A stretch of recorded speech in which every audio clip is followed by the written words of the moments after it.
What became of the family of the man Adolf Hitler himself called the man with the iron heart? When Reinhard Heydrich, one of the most feared and powerful figures in the entire Nazi apparatus, was struck down by assassins in the streets of Prague in the spring of 1942, he left behind a wife, 4 young children, a mother, a brother and a sister, all of whom would spend the rest of their lives navigating the impossible shadow cast by one of history's most notorious criminals. The story of what happened to them is not a simple tale of justice or redemption. It is a story of defiance and denial, of struggle and survival, of children who never truly knew their father yet could never escape his name, and of a widow who fought bitterly for decades to preserve a legacy that the rest of the world was desperate to bury forever. In this video, we will find out exactly what happened to every member of Reinhard Heydrich's family after the Second World War. So, without further ado, let's start from the very beginning. To understand what happened to Heydrich's family, we first need to understand who Reinhard Heydrich was, and why his death sent shockwaves not only through the Nazi high command, but through the lives of everyone who bore his name. Reinhard Tristan Eugen Heydrich was born on March 7, 1904, in Halle an der Saale, a city in what was then the German Empire. He came from a cultured bourgeois background. His father, Bruno Richard Heydrich, was a composer and the founder of the Halle Conservatory of Music. His mother, Elisabeth Maria Ney Krantz, was an accomplished pianist. The family was steeped in the arts, and Reinhard himself was an extraordinarily gifted violinist, a fact that would strike many observers as grotesquely incongruous, given the monstrous career that awaited him. He was also, from early in his life, athletic, fiercely competitive, and possessed of an almost predatory intelligence. He spoke fluent French, was an excellent fencer, and showed an aptitude for languages and strategy that would serve him with terrifying efficiency in the decades to come. His path to the upper echelons of Nazi power was not entirely straightforward. After serving in the German Navy during the Weimar Republic years, he was dismissed in 1931 following a personal scandal involving a young woman and allegations of dishonorable conduct. It was a humiliation that could have ended his ambitions entirely. Instead, it redirected them. Heinrich Himmler, in the process of building up the SS, gave the young, disgraced naval officer an interview in 1931 and was immediately impressed. Heydrich, drawing on his naval intelligence background, outlined his vision for a security and intelligence apparatus, and within months he was in charge of the SD, the Sicherheitsdienst, the intelligence service of the SS. From that position, he rose with astonishing speed. By the time World War II began, Reinhard Heydrich was the head of the RSHA, the Reich Main Security Office, an organization that brought together the Gestapo, the SD, and the criminal police under one terrible umbrella. He was Heinrich Himmler's direct deputy, one of the most powerful men in Germany, and the man widely regarded as the primary architect of the Holocaust. It was Heydrich who chaired the Wannsee Conference on January 20, 1942, the meeting at which senior Nazi officials coordinated the systematic murder of 11 million Jews across Europe. The conference lasted only 90 minutes, yet the decisions made in that room would result in the murder of 6 million Jewish people. He was, in the truest and most horrifying sense of the phrase, a key engineer of genocide.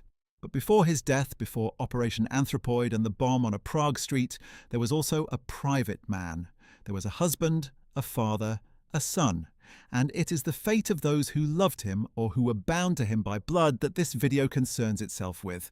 Because for all the enormity of what Heydrich did, the people who shared his name were left to answer for it in ways they never chose and could never fully escape. Let us begin with the assassination itself, because it was that single event in May 1942 that set everything in motion for the Heydrich family and determined the course of every life we will examine in this video. By the spring of 1942, Reinhard Heydrich had added another title to his already formidable collection. In September 1941, Hitler appointed him acting Reich Protector of Bohemia and Moravia, the occupied Czech territories. He arrived in Prague with a reputation that preceded him like a thundercloud. The Czechs called him variations on the same theme: the Butcher of Prague, the Blonde Beast, the Hangman. His methods in the Protectorate were swift and savage. He executed resistance leaders, deported Jews to the death camps, crushed dissent with exemplary terror. But he also, with characteristic cunning, used a combination of economic incentives and fear to stabilize Czech industrial production for the German war machine. Hitler was delighted. Heydrich was, in his master's view, the perfect viceroy.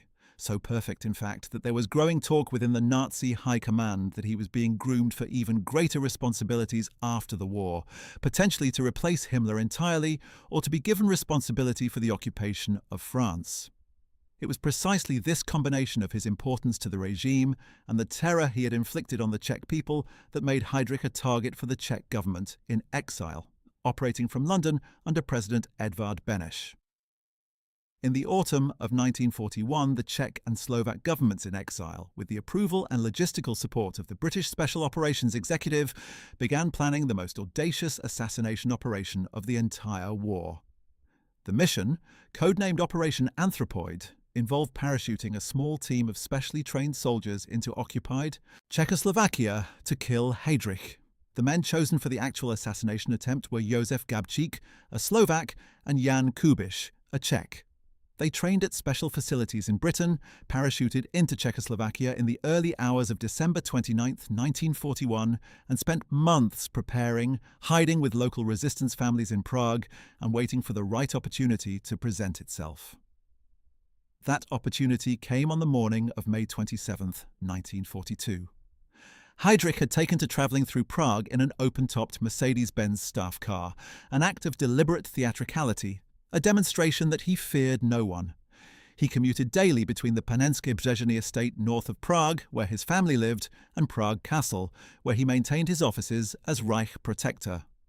On the morning in question, his car slowed to negotiate a hairpin bend on a street called v Holešovičkách in the Prague suburb of Holešovice. Gabčík stepped forward and raised his Sten submachine gun. It jammed. Heydrich, who might have simply ordered his driver to accelerate away, instead stood up in the car and drew his pistol, apparently unwilling to flee from a lone attacker. In that moment of pride or arrogance, Kubiš threw a modified anti-tank grenade. It exploded under the rear wheel of the car, sending fragments of metal and horsehair from the upholstery tearing into Heydrich's body. His spleen was ruptured, and pieces of the car's upholstery were driven into his back and side. He staggered into the road, gun in hand, and tried to pursue his attackers before collapsing from blood loss. He was rushed to the Bulovka hospital in Prague. For 8 days, Heydrich hovered between life and death. His wounds were treated by German doctors who had been flown in from Berlin, and for a time it seemed he might survive. Hitler himself was kept closely informed of every development. Himmler visited the hospital. Messages of concern came from across the senior ranks of the Nazi regime. Karl Hermann Frank, the State Secretary for Bohemia and Moravia, coordinated the immediate security response. But on June 4, 1942, Reinhard Heydrich died.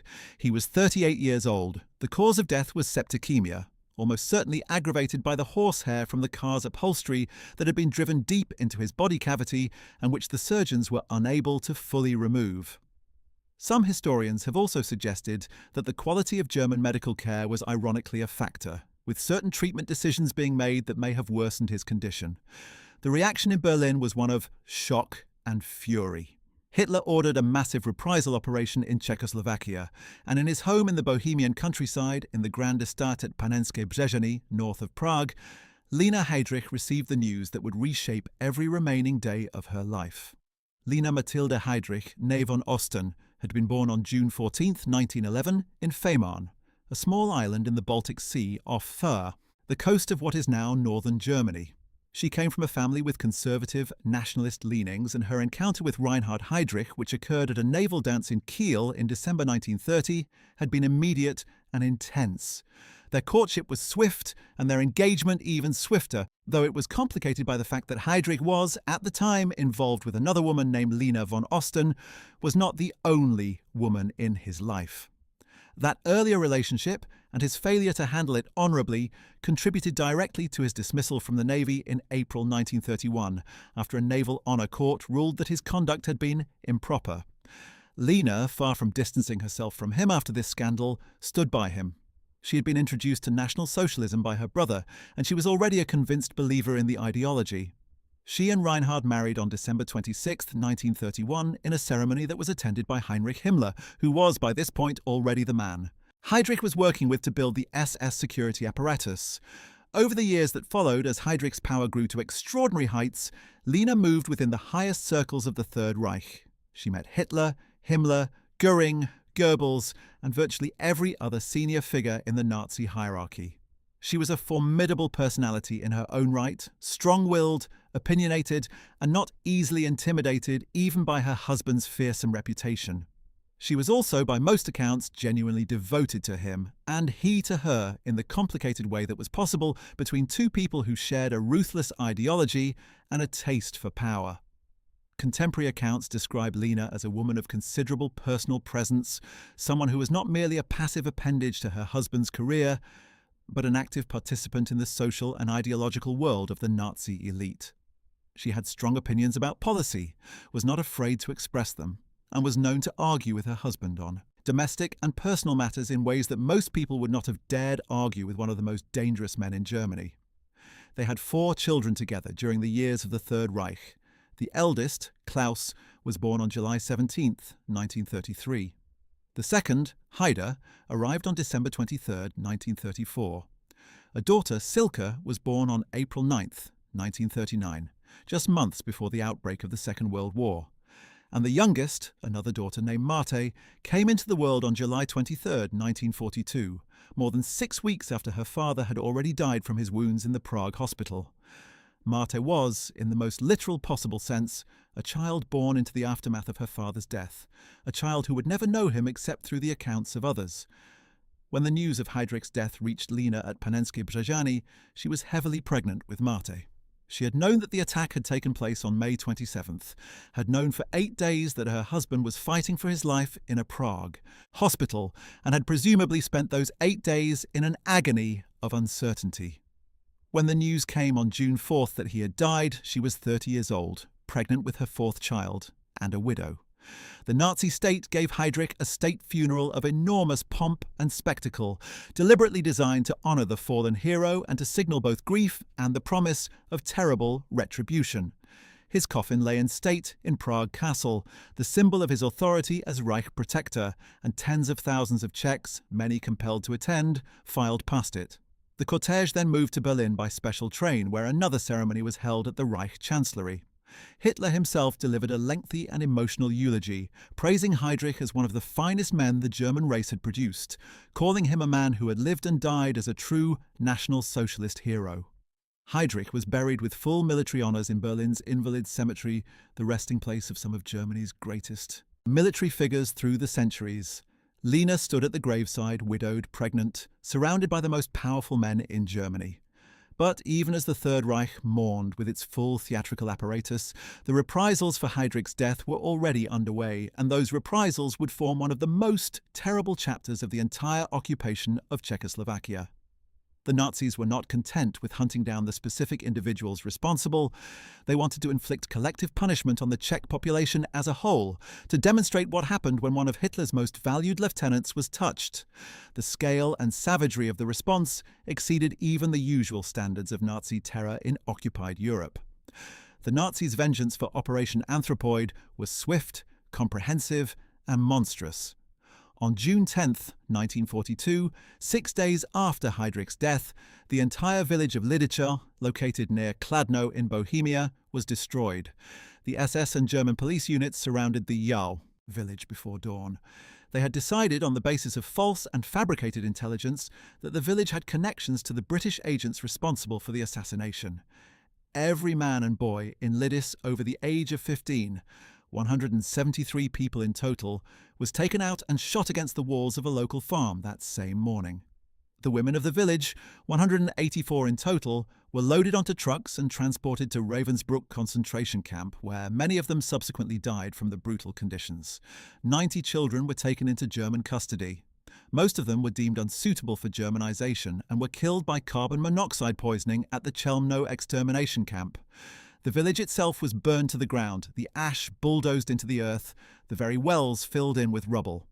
The Nazis literally attempted to erase Lidice from the face of the earth. A second village, Ležáky, where a radio transmitter used by a resistance network connected to the paratroopers had been discovered, was similarly destroyed on June 24, 1942. The entire adult population of Ležáky was executed. 2 children were taken for possible Germanization, and the village was razed. In all, the reprisals for the assassination of Heydrich resulted in the deaths of approximately 5,000 Czech people, including those killed at Lidis and Ležáky, those executed in mass shootings across the Protectorate, and those who died in subsequent arrests and deportations. It was one of the most catastrophic instances of collective reprisal killing carried out by the Nazi regime in Western or Central Europe during the entire war. The assassins themselves were eventually tracked down to a church in Prague where they had been hiding. The Church of Saints, Cyril and Methodius in the Reslova Street of Prague's new town, had sheltered them, along with several other paratroopers from related operations since the assassination. On June 10, 1942, after being betrayed by a fellow paratrooper named Karol Czerda, who was motivated by the enormous reward being offered by the Nazis and by fear, the church was surrounded by hundreds of SS troops supported by armoured vehicles. The battle that followed lasted for several hours. The paratroopers in the nave of the church held out with extraordinary courage before being killed or choosing to die. The 3 paratroopers in the crypt, including Gabčík and Kubiš, fought until their ammunition was exhausted. Water was pumped into the crypt in an attempt to flood them out. They took their own lives rather than surrender. Their deaths marked the end of Operation Anthropoid, but the consequences of what they had done for the Czech people, for the Nazi regime, and for the family of the man they had killed were only beginning to unfold. For Lena Heydrich, the immediate years following her husband's death were, in a cruel paradox, years of relative comfort even as the wider world burned around her. The Nazi state, honouring its fallen hero, continued to support his widow generously. She remained at Panenské Břežany, the grand estate that Heydrich had essentially requisitioned from a Jewish family who had been deported to the camps, where she managed the property and raised her children. The Panenské Břežany estate, known in German as Jungfern Břežan, was a magnificent property set in the Bohemian countryside north of Prague. It included a large manor house, extensive agricultural land, outbuildings and grounds that Lena managed with characteristic efficiency and determination. The family who had owned it before the war, the Bloch-Bauers, were prominent Jewish industrialists. They had been forced to flee or were deported by the Nazi occupation regime, and their property had been seized. Heydrich had moved his family into this estate when he took up his position as Reich protector, and Lena had organised it as a functional household and working farm. There, Lena gave birth to Marte in July 1942, a child who would never know her father at all. She organised the agricultural work, oversaw the household, and in the years remaining to the war, attempted to create some kind of normal family life for her children amidst the surrounding catastrophe. She had domestic staff, agricultural workers, and the material resources of the estate at her disposal. In the strange bubble of the occupied protectorate, where a German woman of the Reich protector's widow's status occupied a privileged position regardless of the horror being visited on the native Czech population around her, Lena maintained the estate with the same iron determination she brought to everything else in her life. But even within this relative security, tragedy struck with devastating force. On October 24, 1943, while riding his bicycle near the estate, Klaus Heydrich, the eldest son, just 10 years old, rode into the path of a German military truck. He was killed instantly. The accident happened on a road that Klaus would have known well, near the home he had lived in for the years of the Protectorate. He had been riding his bicycle, a normal childhood activity, on a road that was far more heavily trafficked with military vehicles than the roads of peacetime Germany would have been. The truck driver could not stop in time. Klaus, who had been born on July 17, 1933, and who had grown up as the son of one of the most powerful men in the Reich, was dead at 10 years old. He had known his father during the years of Heydrich's greatest power and had presumably worshipped him in the uncritical way that small boys worship their fathers, regardless of what those fathers do in the wider world. He had been just 9 years old when his father was assassinated, old enough perhaps to dimly understand that something terrible and irreversible had happened, but young enough that the full meaning of it was beyond his comprehension. He didn't live long enough to wrestle with that meaning or with the darker truths about who his father had been. His death on that Bohemian road in October 1943 was a grief upon grief for Lena Heydrich, who now had lost both her husband and her firstborn son within the space of 17 months. She had 2 surviving sons, Haida, who was 8 years old at the time of his brother's death, and the daughters Silke, who was 4, and the infant Marta, just over a year old. These were the children who would carry the Heydrich name into the post-war world. What did Lena tell them about their father as they grew? How did she present the man to his children in the years between his death and the end of the war? The private conversations at the dinner table, the stories told at bedtime, the answers given to a child's innocent questions about what Daddy had done. These are not recorded in the historical archives, but they were arguably the most formative influences on how the next generation of Heydrichs understood and related to their inheritance. Given everything we know about Lena's subsequent public positions, it is not difficult to imagine the version of Reinhard Heydrich that she presented to her children.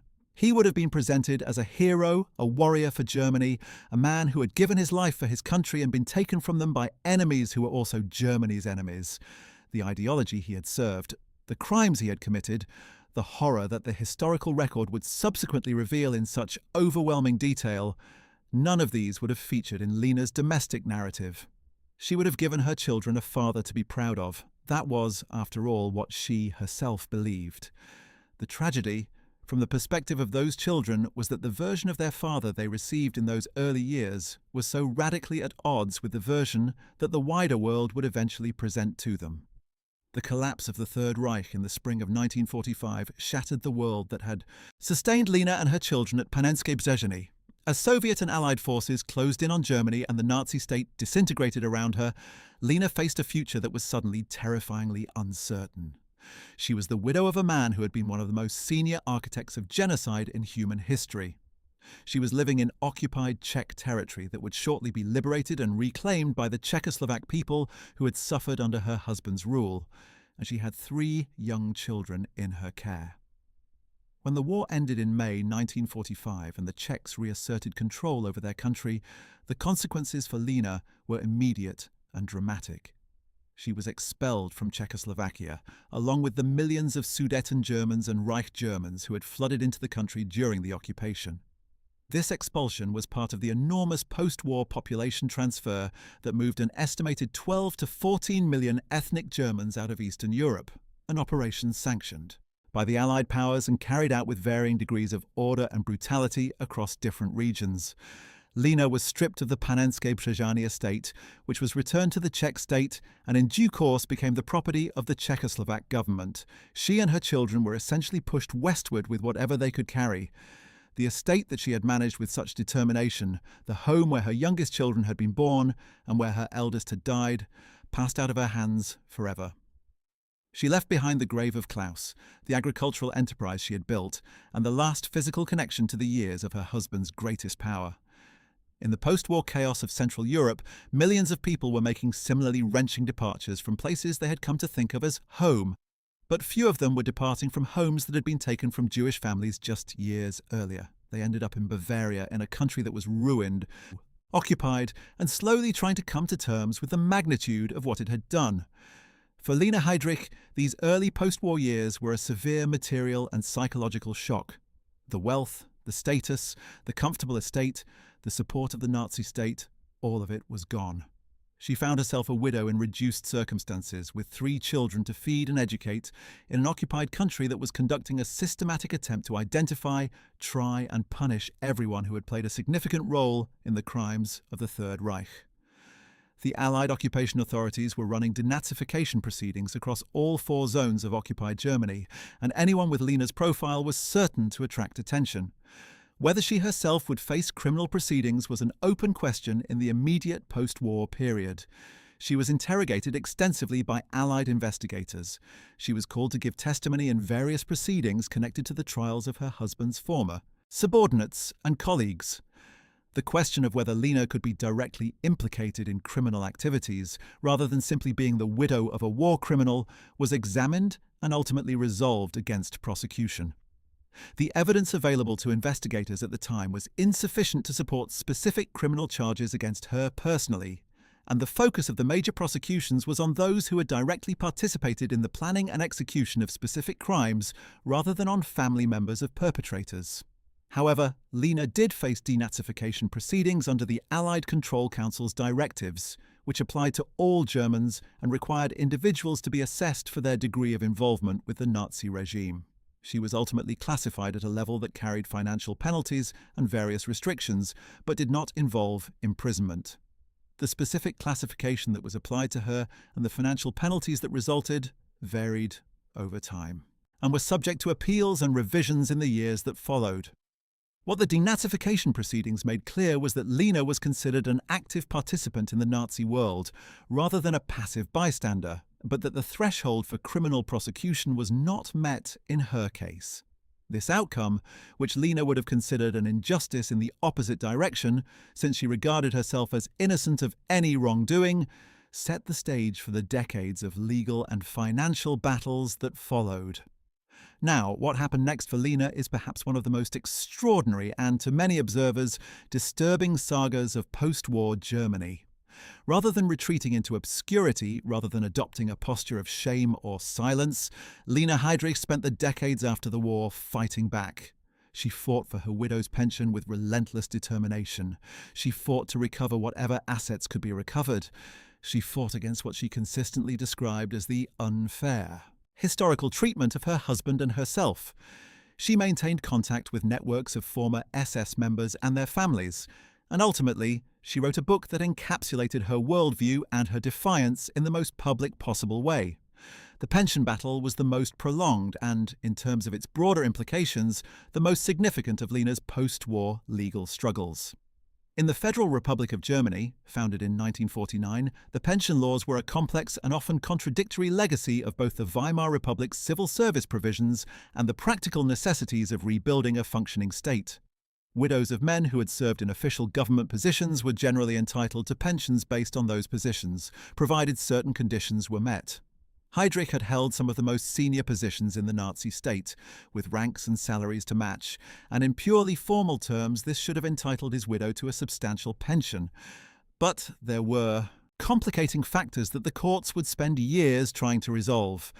The fundamental legal question was whether the criminality of the activities conducted in the official positions should disqualify the entitlement.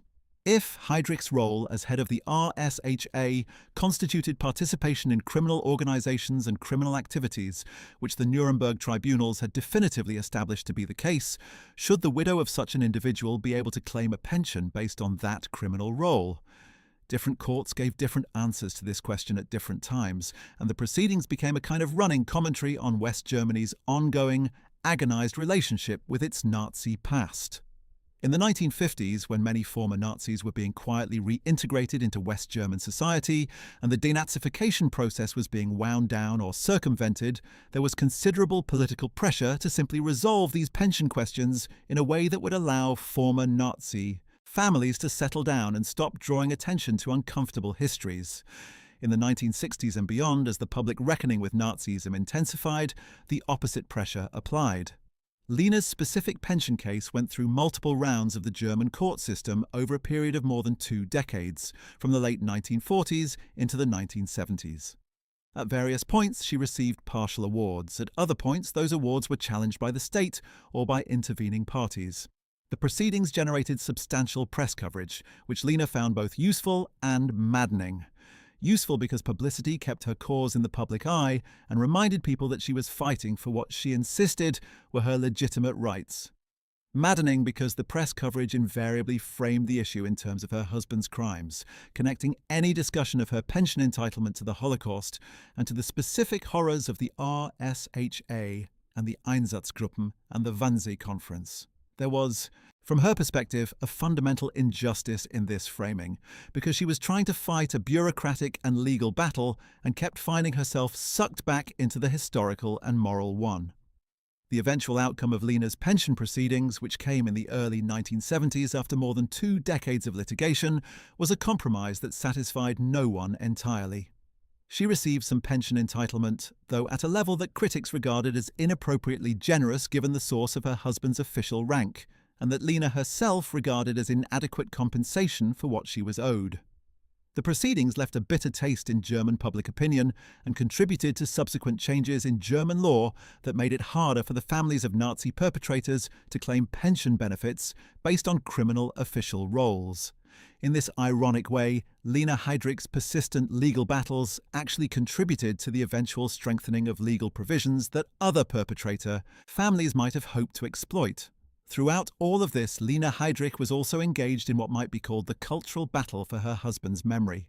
She gave interviews to journalists, speaking with remarkable candor about her views and her refusal to accept the historical consensus on her husband's role. She maintained her network of contacts with former SS members and their families, participating in the social world of the unrepentant Nazi survivor community that existed, largely below the surface of respectable West German society throughout the post-war decades. This community had its own publications, its own meeting places, its own rituals of commemoration, and its own persistent counter-narrative about the war and its causes and conduct. Published in 1976, Lena Heydrich's memoir was titled in German Leben mit einem Kriegsverbrecher, which translates as Life with a War Criminal. The title was not Lena's choice. It had been imposed by the publisher, the O. Grabert Verlag in Preußisch Oldendorf, as a condition of publication, apparently in an attempt to give the book a veneer of critical engagement that its actual content did not support. Lena was furious about the title, and she said so openly in subsequent interviews. In her view, the title was a libel against her husband because she did not accept that he had been a war criminal in any meaningful sense. The title was, she insisted, a commercial concession designed to sell books rather than an honest description of their contents. She was, in this specific complaint, largely correct. The contents of the book were a vigorous and essentially unapologetic defense of Reinhard Heydrich, and a challenge to the historical record that had convicted him posthumously in the court of history. The book caused enormous controversy in West Germany and internationally.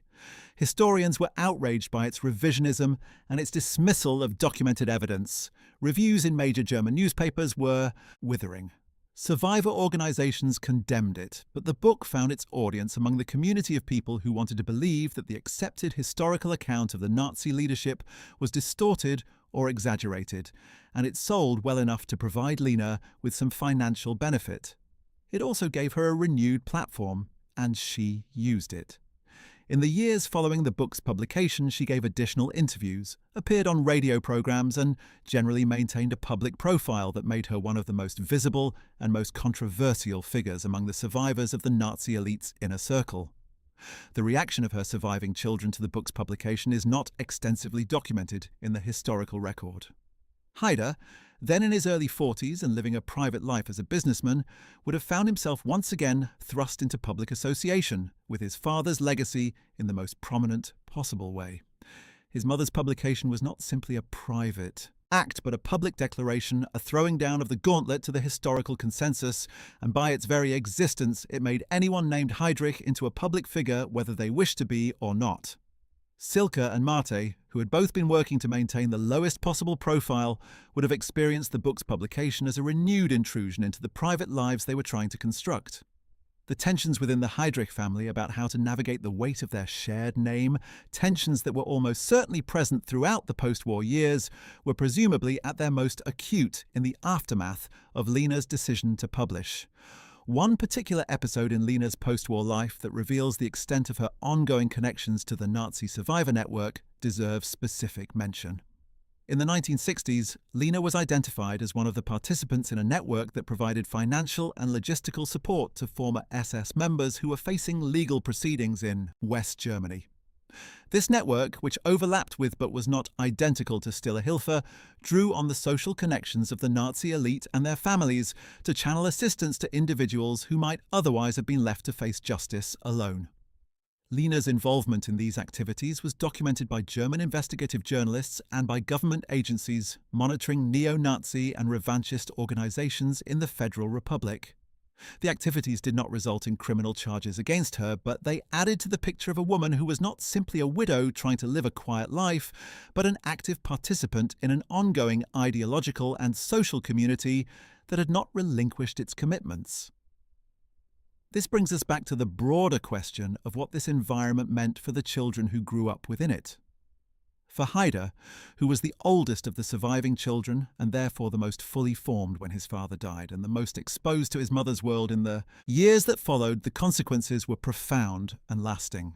He grew up in a household where the dominant narrative about the Nazi past was one of grievance and revisionism. where his father was presented as a hero who had been falsely condemned, where the community of family friends and social contacts shared an ideology that the mainstream of German society was progressively rejecting as the post-war decades passed. The gap between his mother's world and the world beyond the front door must have been disorienting and in some ways impossible to bridge. Haida Heydrich was born on December 23, 1934, making him one of the group of children who were old enough to have some genuine memories of their father and of life in the Nazi state, but young enough that those memories were the memories of a small child, rather than a young adult. He was 7 years old when his father was appointed acting Reich protector of Bohemia and Moravia. He was 7.5 when his father was assassinated. He was 9 when his older brother Klaus was killed in the road accident, and he was 10 when Germany collapsed entirely and his entire world came crashing down. By any measure, Haida Heydrich's early childhood was one of extraordinary upheaval and loss, a sequence of catastrophic events that would have marked any child profoundly.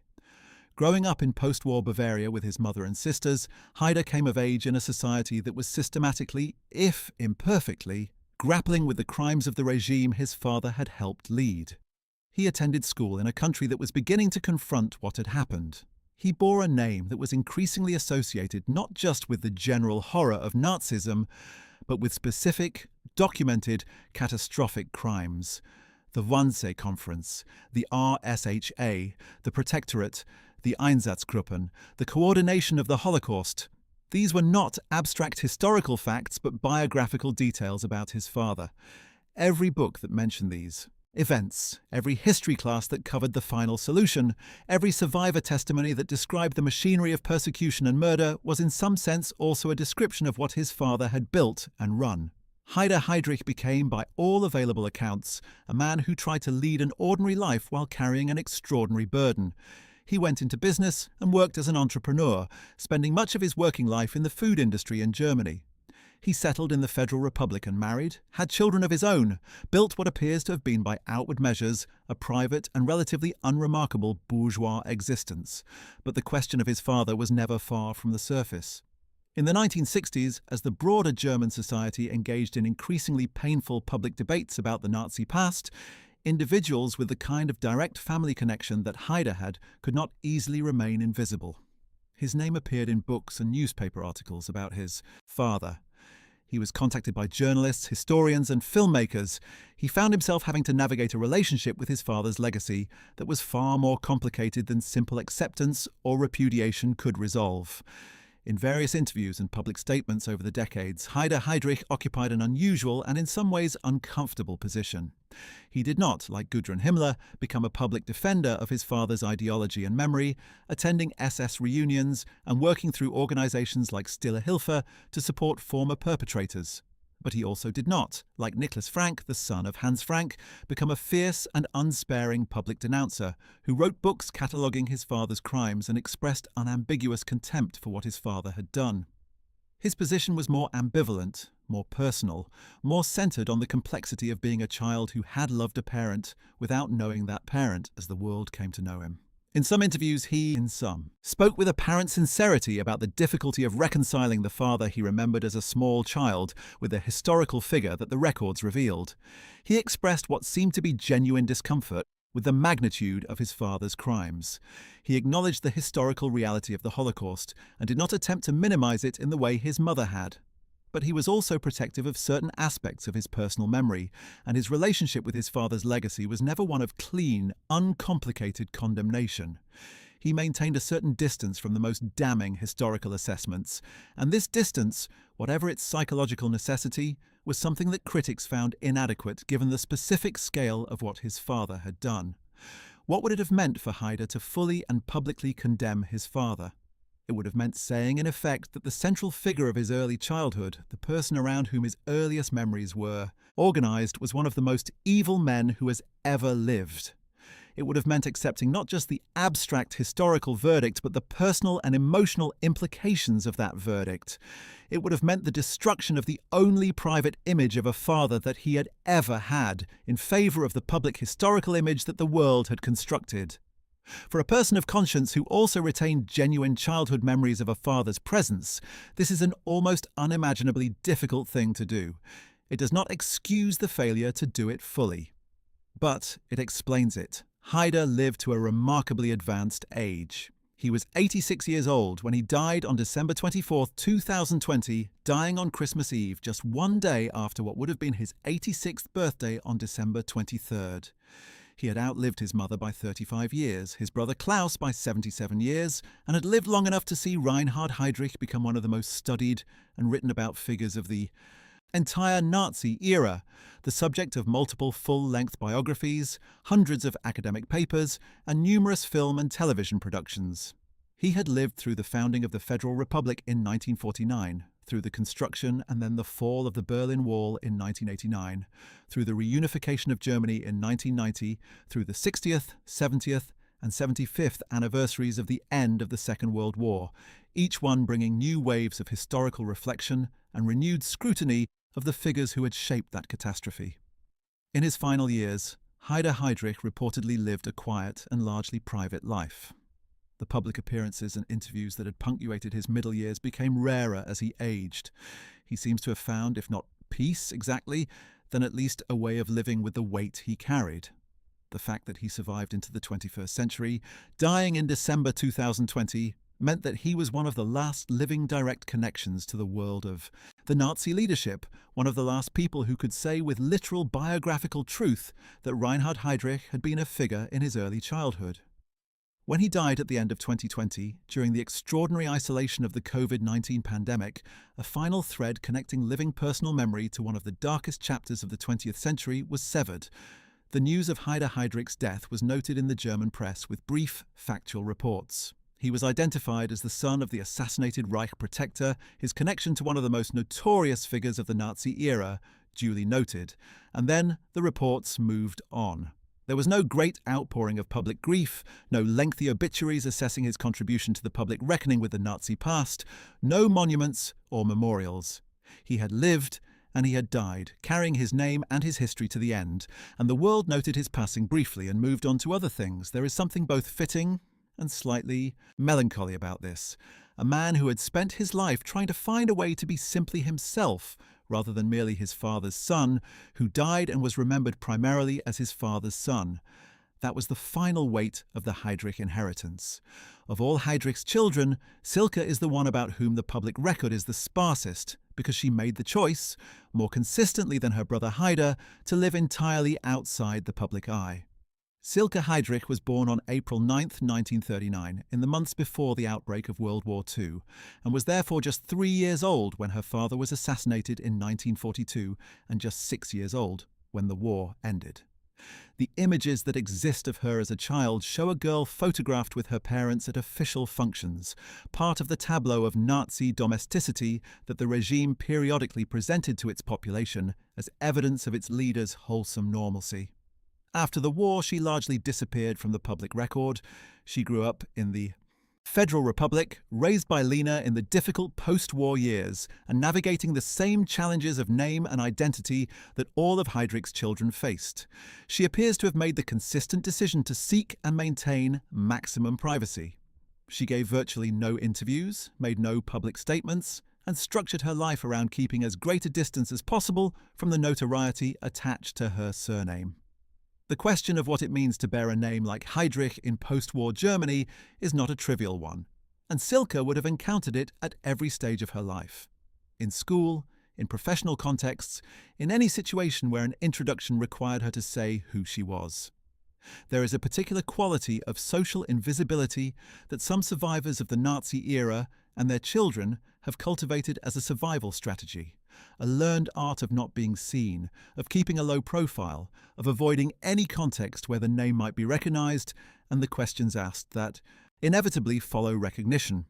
Whether Silke Heydrich changed her name at any point, whether she married and thereby acquired a different surname, whether she built a professional identity that did not require her to use the name Heydrich, these are questions that the available public record cannot definitively answer. What is clear is that she chose a path as different as possible from the conspicuous public engagement of her mother, Lena. Martha Heydrich, the youngest of the 4 children, occupies perhaps the most poignant position in the family story. Born on July 23, 1942, 6 weeks and more after her father died on June 4, 1942, she never saw him.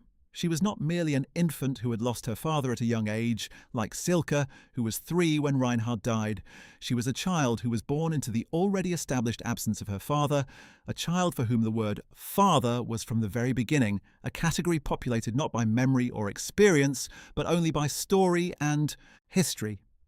She grew up without any personal memory of her father whatsoever, which means that her relationship to his legacy was always mediated entirely through other people's accounts, through her mother's highly partial and defensive narrative, through the historical record as it became available to her, through the relentless public interest in the man whose name she bore. In many ways, this made Marte's position even more complex than that of her siblings, who at least had some fragment of personal memory, however distant and childlike, to set against the overwhelming historical portrait. For Haida, even the faintest memory of her father's presence could be held against the historical record as a kind of countervailing personal testimony. For Marte, there was nothing to hold against it. The father she had was entirely constructed from outside. From Lena's stories, from history books, from documentaries and films, and the unending public examination of who Reinhard Heydrich had been. She had no private version of him that preceded the public one, because there had been no father before the historical figure. Not for her. She came into the world after the man was already gone. Like Silke, Marte largely avoided the public eye in her adult life. She grew up in the Federal Republic, raised by Lena, and navigated the same challenges that her surviving siblings faced. She too appears to have chosen a life that kept her out of the public gaze. The historical record illuminates the outlines of her situation without providing much specific detail about how she lived it. What we can say with confidence is that all 3 of the Heydrich daughters, born in 1939, 1942, and raised through the post-war decades, made the consistent choice of privacy over public engagement, of retreat over confrontation, of anonymous private lives over the conspicuous public profiles that their mother had carved out. Now let us step back from the immediate nuclear family and look at the other, members of the broader family circle who were also affected by the consequences of Reinhard Heydrich's life and death. His mother, Elisabeth Maria Heydrich née Krantz, born in 1879, had grown up in the musical household that she and her husband Bruno had created together in Halle. She was an accomplished piano teacher, a woman of culture and middle-class respectability, who had raised 3 children in the conservative, nationally-minded milieu of the German bourgeoisie. Bruno Heydrich, the father, had died in 1938, the year before the war began, and therefore never saw where his son's career would ultimately lead. Bruno had been a complex figure himself, a talented musician and conservatory founder who had, in his professional life, faced the same kinds of anti-Semitic prejudice that was endemic in German musical culture of the late 19th and early 20th century, and who had been subject to rumours about his own racial background that would later torment his far more powerful son. There had been, throughout Reinhard Heydrich's lifetime, persistent rumours that the Heydrich family had Jewish ancestry. The rumours centred on Bruno Heydrich's birth name and the circumstances of the family's origins in the German-speaking communities of Central Europe. They circulated widely within the Nazi Party and caused Heydrich himself considerable anxiety, not because he believed them to be necessarily true, but because in the insane logic of the Third Reich, even an unsubstantiated allegation of Jewish ancestry could be politically and personally catastrophic for a senior SS leader. Heydrich commissioned extensive genealogical research to disprove the claims, and the official record was eventually certified as showing no Jewish heritage. Himmler personally vouched for Heydrich's Aryan credentials. But the rumours never entirely died away, and they added a particularly cruel dimension to the family's situation. Here was a man who had devoted his professional life to persecuting and ultimately murdering Jewish people, who lived with the permanent possibility that history might record him as having been among those he was destroying. The psychological dimensions of this situation have fascinated historians and psychologists for decades. Some have argued that Heydrich's extraordinary viciousness toward Jewish people was partly driven by these rumours, that his persecution was in some sense an attempt to inoculate himself against the accusation of Jewishness by making himself the most conspicuous possible persecutor. Whether or not this psychoanalytic interpretation is valid, it adds another layer of terrible irony to the history of the Heydrich family. The man who helped build the machinery of the Holocaust may have been partly driven by anxieties about his own identity that, in a world without Nazi racial ideology, would have been entirely irrelevant. Elisabeth Heydrich, Reinhard's mother, died in 1943 while the war was still ongoing. She died before the liberation, before the trials, before the full public reckoning with what Reinhard had done. In one sense, this spared her the worst of the post-war exposure. She did not live to see the Nuremberg trials, the detailed documentation of the Wannsee Conference, or the systematic presentation of evidence showing exactly what the RSHA, under her son's leadership, had organized and carried out. But she had lived long enough to see him rise to the pinnacle of power, to know that her son was one of the most feared men in Europe, and to grieve his assassination in 1942. She had attended his state funeral. She had mourned the death of her grandson Klaus. She died as one of the millions of Germans who lived and died in the shadow of what the regime they had supported or acquiesced in was doing, without ever fully reckoning with its consequences. The fate of Heydrich's brother Heinz Siegfried Heydrich, born in 1905, brings us to another dimension of the family's wartime experience. Heinz was the elder sibling, a year older than Reinhard, and the brother with whom Reinhard would have grown up most closely in the musical Halle household. Like Reinhard, he served in the German military during the Third Reich, though he never attained anything like his younger brother's prominence or power. He was not a member of the SS elite, not a figure in the upper reaches of the Nazi state. He served in the Wehrmacht, the regular German army, and was eventually deployed to the Eastern Front, that most terrible theatre of the entire war, where the fighting was of a ferocity and brutality unmatched anywhere else in the conflict. Germany lost over 2 million men on the Eastern Front, in dead alone, with millions more wounded, captured, or missing. Heinz Heydrich died in action on the Eastern Front in 1944. He was one of the millions of Germans who were consumed by the catastrophe that Nazi Germany had unleashed on the Soviet Union, dying in a war that his younger brother had helped to plan and prosecute in the most lethal theatre of that war. The death of Heinz left the Heydrich family without its two eldest males. Reinhard had been killed in 1942, Heinz died in 1944, and Bruno Sr. had died in 1938. The family's male line had been essentially eliminated by the catastrophe of the war. The surviving members, Lena with her children and the sister Marita, were left to face the post-war world in circumstances that were both materially difficult and psychologically oppressive.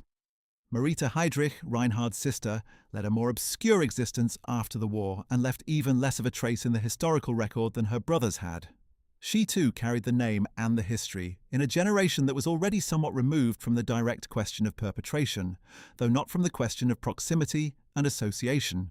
The Czech dimension of the Heydrich family's post-war story extends beyond the expulsion from Panenské Břežany to the question of how the Heydrich legacy was treated in Czechoslovakia and later in the Czech Republic over the following decades.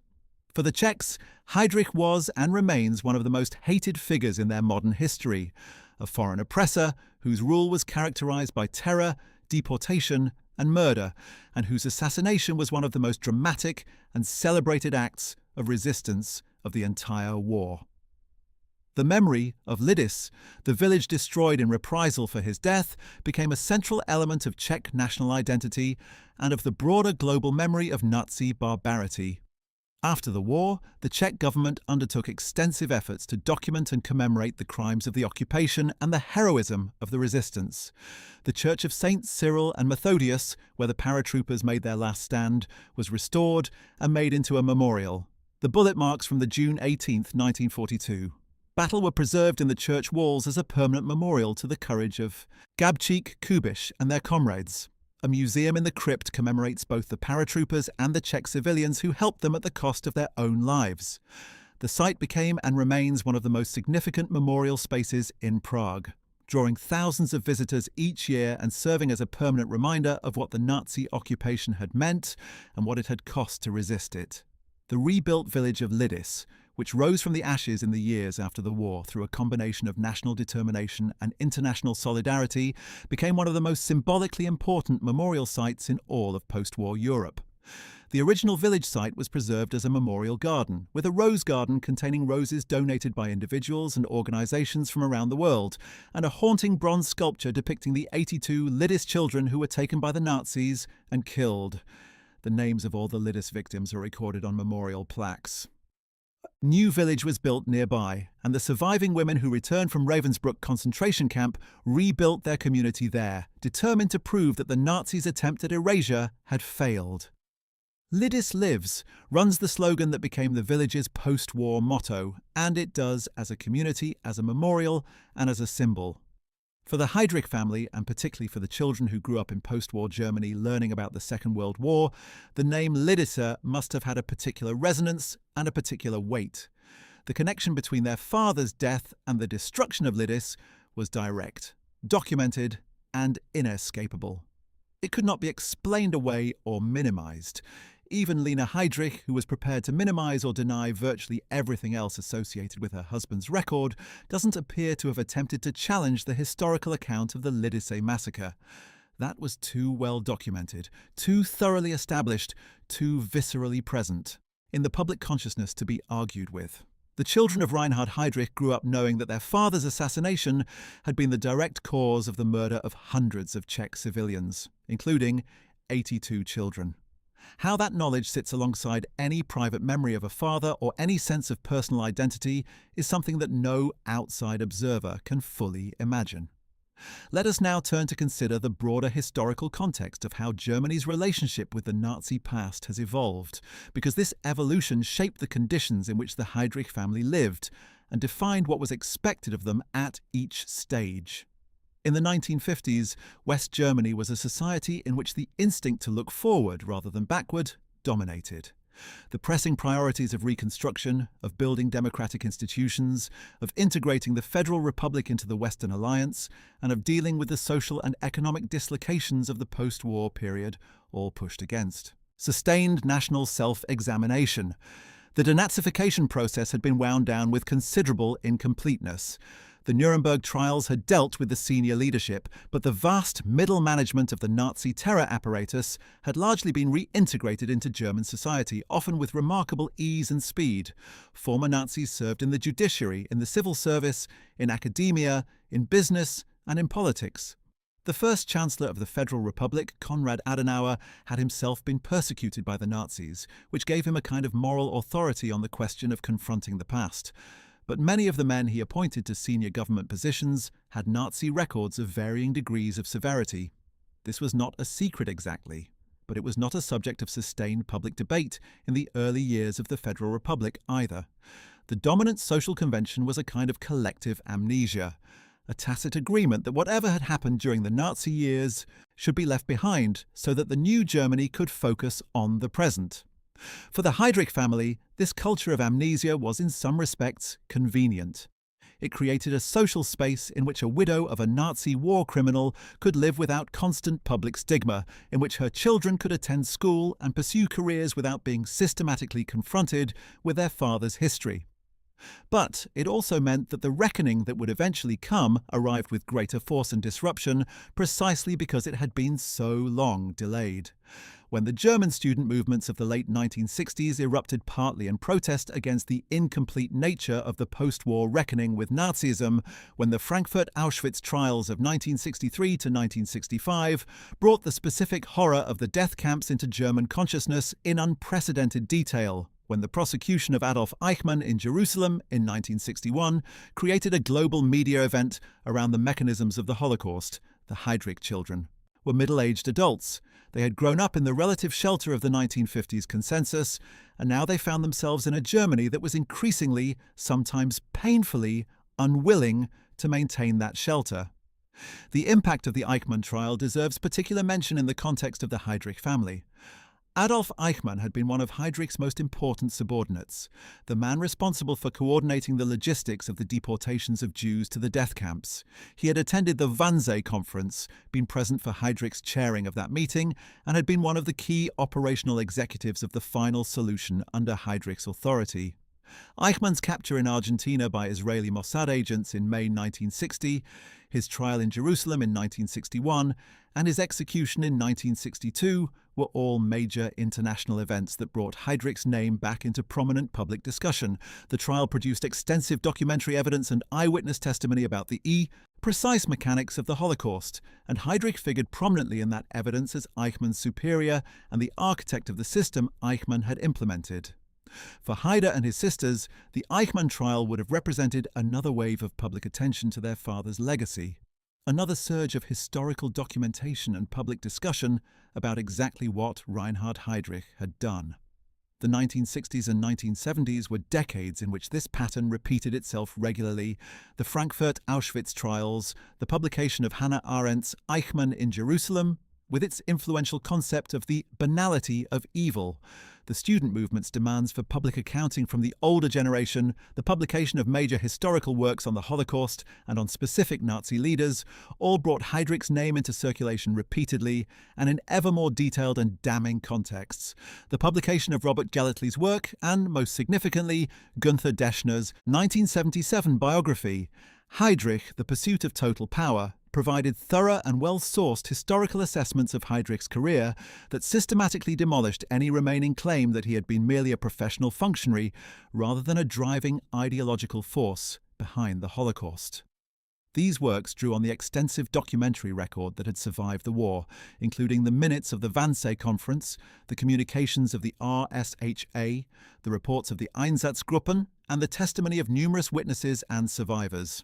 They presented Heydrich not as a man who had been swept along by historical forces larger than himself, but as a man who had actively sought, created, and expanded his role as a killer who had been drawn to the SS and to the work of persecution and murder, not reluctantly, but eagerly, who had been, in the fullest sense, a willing and enthusiastic perpetrator.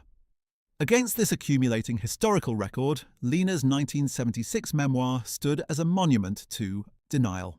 The book was not simply wrong in its details, though it was wrong in many of its specific claims. It was wrong in its fundamental premise, that Reinhard Heydrich's historical reputation was the product of post-war Allied propaganda and German self-flagellation, rather than of documented historical reality. The historical record that had been assembled by the time Lena's book was published was overwhelming in its scope and detail. The minutes of the Wannsee Conference alone, with Heydrich's name on every page as the convener and chair, were sufficient to establish his central role in the coordination of the Holocaust. No amount of personal testimonial from a devoted widow could alter that record. But Lena's book, precisely because it was so conspicuously at odds with the historical consensus, illuminated something important about the psychological and social world that the families of Nazi perpetrators inhabited. The gap between the private memory of a person and the public, historical record of what that person did, is a gap that many people find it impossible to bridge, especially when the public record is as catastrophic as Reinhard Heydrich's. The temptation to defend the private memory, to argue that the person you knew could not have been the monster that history describes, is understandable, even when it is ultimately inexcusable. Lena Heydrich gave in to that temptation with unusual thoroughness and public determination. Her children, particularly Haider, seem to have found ways of partially resisting it without ever fully overcoming it. As we approach the end of our examination of the Heydrich family and its post-war fates, it is worth considering how the broader question of memory and accountability, as it applies specifically to this family, fits into the larger question of how Germany has dealt with the legacies of its most notorious criminals.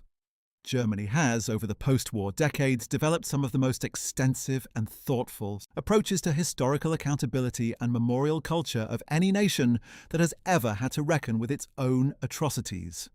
The Wannsee Conference House, the Holocaust Memorial in Berlin, the documentation centers in Nuremberg and other cities, the extensive network of concentration camp memorials, the mandatory inclusion of Holocaust education in the school curriculum, all of these represent genuine, ongoing, and in many respects admirable commitments to confronting the past rather than forgetting it.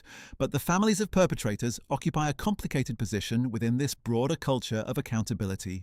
They are not themselves the perpetrators.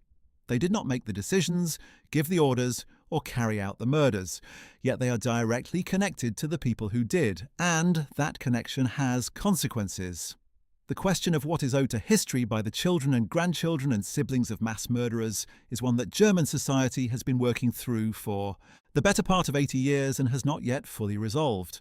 Some members of perpetrator families, like Niklas Frank and Katrin Himmler, the great-niece of Heinrich Himmler who wrote extensively about her family's history, have chosen active public engagement, treating the family history as a responsibility to expose and confront, rather than a shameful secret to bury. Others, like most of Heydrich's own children, have chosen the path of private withdrawal. Both choices have their defenders and their critics. Those who defend public engagement point out that the children and grandchildren of perpetrators are uniquely positioned to contribute to historical understanding, precisely because of their family connection.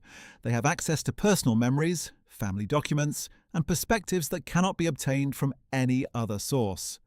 Their willingness to engage publicly and honestly is, in this view, a moral and civic responsibility. Those who defend private withdrawal argue that individuals cannot be held accountable for the crimes of their relatives, that the demand for perpetual public engagement is itself a form of punishment, being inflicted on people for something they did not do, and that the right to a private life is not forfeited by the accident of birth. The Heydrich family, in the choices its surviving members made over the post-war decades, navigated this tension in ways that reflected their individual personalities, circumstances, and perhaps most significantly, the powerful influence of Lena's unrepentant public stance. If the dominating figure in the family had chosen a different path, had herself engaged with the historical record honestly and expressed genuine remorse, the children might have been freed to do the same. Instead, they grew up in a household where denial was the norm, where the historical consensus was challenged rather than accepted, and where the social world reinforced rather than challenged the defensive narrative. That they emerged from this environment without becoming, as their mother had been, active participants in the broader network of Nazi apologia is perhaps the most that could reasonably have been expected of them. The Czech Republic, the country that bears the most direct and painful connection to Heydrich's crimes, has maintained its memory of the assassination and its aftermath with particular care.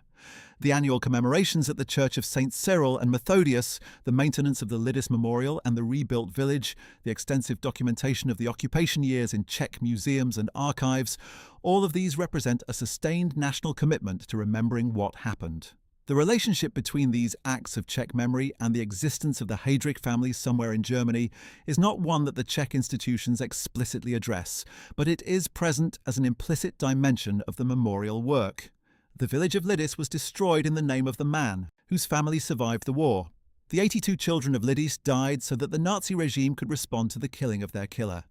These are facts that the memorial landscape of Bohemia and Moravia makes impossible to forget. The assassination of Heydrich has been the subject of numerous films, novels, and theatrical productions over the decades, and each new cultural treatment of the story brings renewed attention to the man and to the family he left behind. The 1975 Czech film Attentat was an early attempt to dramatize the assassination for a Czech audience. The 2016 British film Anthropoid, with Cillian Murphy as Josef Gabčík and Jamie Dornan as Jan Kubiš, brought the story to a large international audience with considerable historical accuracy. A French-Czech production released in 2017, The Man with the Iron Heart, based on a novel by Laurent Binet, covered both Heydrich's rise to power and the assassination, presenting him as a complex and terrifying figure. Each of these productions renewed public interest in the entire story, including in the family that Heydrich left behind. The 2011 novel by Laurent Binet, H-O-H, which stood for Himmler's Hirn heißt Heydrich, meaning Himmler's brain is called Heydrich, was an international literary sensation that won the Prix Goncourt du Premier Roman in France and was translated into many languages. It combined meticulous historical research with a self-reflective narrative voice that explicitly addressed the difficulty of writing about historical events of this magnitude, and it introduced Reinhard Heydrich to a new generation of readers who might not have encountered him through traditional history books. For the Heydrich family, wherever they were living their private lives, the appearance of a best-selling literary novel bearing their father's name and a title that quoted one of his nicknames was another iteration of the experience they had been having for decades, the world's fascination. With Reinhard Heydrich did not diminish with time. It grew. It is worth asking, in the context of all these cultural productions, what Heider Heydrich thought of them.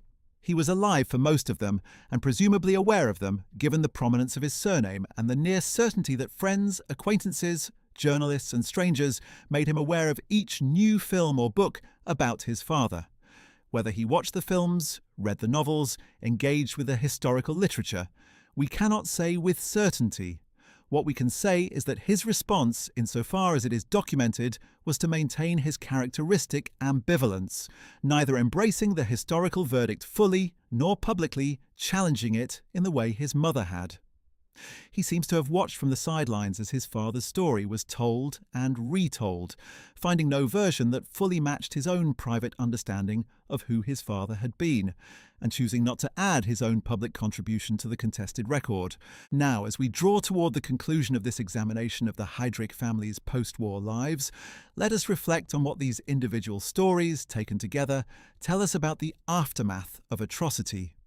The story of Reinhard Heydrich's family is, in one sense, just one of thousands of similar stories from the Nazi era. The story of a family caught in the wake of an extraordinary and terrible career, trying to live with consequences they did not create and could not escape. But it is also a particularly illuminating story because of the specific magnitude of Heydrich's crimes and the specific choices that the most prominent surviving member, Lina, made in response to those crimes. Lina Heydrich's story is, at its core, a story about the refusal to reckon. She lived through the post-war decades in a state of sustained denial, building a worldview in which her husband's crimes were minimized, misrepresented, or attributed to forces beyond his control, and in which the historical consensus was a form of politically motivated persecution rather than a reflection of documented reality. That worldview, which she expressed publicly and maintained privately until her death in August 1985, shaped the world in which her children grew up and coloured their own attempts to relate to the history they had inherited. It was, in the end, a form of damage that Lina inflicted on her own children, because the denial that protected her from the full weight of the truth left them without a framework for honest engagement with a reality they could not entirely avoid. Haida, who lived the longest of Lina's children, and who left the most extensive public record, seems to have spent his long life trying to find a way between his mother's denial and the full embrace of historical condemnation, and never quite finding it. Silke and Marte, who had even less of a direct personal connection to their father, seem to have found their way to a private equilibrium that allowed them to live their lives without being consumed by the history of their name. The children of Klaus, who died before he could face the post-war reckoning, were spared it entirely. And Lina herself, who faced it most squarely and most publicly, met it with a defiance that was, in its own terrible way, utterly consistent with the ideology she had chosen and the man she had loved. What, in the end, did justice look like for the family of Reinhard Heydrich? It did not look like a war crimes trial, because Lina was not prosecuted. It did not look like the payment of reparations to the families of the victims, because no such obligation was imposed. It did not look like public contrition, because Lina refused it, and her children mostly avoided it. What justice looked like, insofar as it looked like anything, was the slow, grinding weight of history, the accumulation of documented evidence, the growing public awareness of what Heydrich had done, the memorials to his victims, the films and books and museum exhibits that made his crimes impossible to forget or to minimize. That is a form of justice, however incomplete, however inadequate to the magnitude of the crimes. The victims of Reinhard Heydrich, the murdered Jews of Europe, the destroyed villages of Lidis and Ležáky, the Czechs who died in the reprisal killings, the political opponents tortured and murdered by the Gestapo and SD under his authority. Their memory has been preserved and honoured by the historical record in ways that no amount of revisionist memoir writing could erase. And the family he left behind, the widow who refused to repent, the brother who died on the Eastern Front, the mother who died before the full reckoning arrived, and the children who tried to live their lives in the shadow of the man who was their father, were left to carry that name through the decades, finding different ways to manage the weight of it, none of them finding a way that was fully satisfactory, and all of them, in the end, simply doing what human beings do in impossible situations: surviving, adapting, and carrying on. The final word on Reinhard Heydrich's family, as on the man himself, belongs not to any of them, but to the historical record, to the minutes of the Wannsee Conference, to the testimonies of the survivors, to the rebuilt village of Lidis, and to the bullet marks still visible in the walls of a church in Prague, where men died trying to undo some small fragment of the evil he had done. There is one aspect of the Heydrich story that has not yet received the full attention it deserves in this examination: the question of what happened to the properties, the possessions, and the assets that Reinhard Heydrich had accumulated during his years of power, and how those assets were dealt with in the aftermath of the war. This is not merely an academic question about property law. It is a question that goes to the heart of how societies reckon with the material benefits that perpetrators extracted from their victims and whether any meaningful restitution can be achieved. In the case of the Heydrich family, the property question intersected with the pension question in ways that illuminate the broader landscape of post-war German attempts at, and failures of, material accountability. The Panenske-Brzeziony estate, as has been noted, had been the property of the Bloch-Bauer family before the Nazi occupation.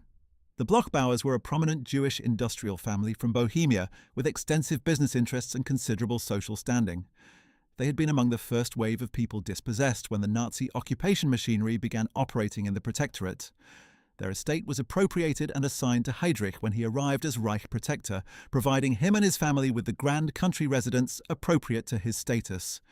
When Lena was expelled from Czechoslovakia in 1945, the estate reverted to Czech state ownership, and the Bloch-Bauer family's efforts to reclaim it were complicated by both the post-war Czech nationalization policies and later by the communist period in Czechoslovakia, which nationalized virtually all private property regardless of its origin.